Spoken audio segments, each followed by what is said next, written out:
একজন তরুণী যিনি সুন্দর ও স্থায়ী সম্পর্কের স্বপ্ন দেখেন। তার বাবা মা নেই, দাদির কাছে খুবই কষ্টের জীবন যাপন করছে। তিনি নিজের জন্য একজন জীবনসঙ্গী খুঁজছেন। এখন মানুষের বাসাবাড়িতে কাজ করে। তার কাছে বাহ্যিক সৌন্দর্য বা অর্থসম্পদ নয়, বরং একজন মানুষের আন্তরিকতা, দায়িত্ব, ভালোবাসার গভীরতাই সবচেয়ে গুরুত্বপূর্ণ। তিনি এমন একজন জীবনসঙ্গী যিনি তাকে সারা জীবন আগলে রাখবেন এবং তার সাথে একটি সুখী সংসার গড়বেন। তার এই প্রত্যাশা শুধু কথার কথা নয়, বরং এটি তার জীবনের একটি গভীর বিশ্বাস।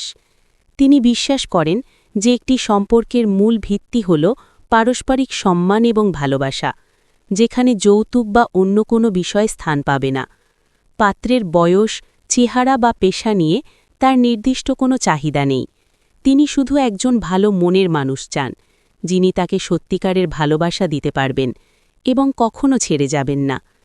পাত্র দেশি হোক বা বিদেশি হোক, তাতে সমস্যা নেই। এমন কেউ যদি থেকে থাকেন, তাহলে স্ক্রিনে দেওয়া নাম্বারে যোগাযোগ করুন।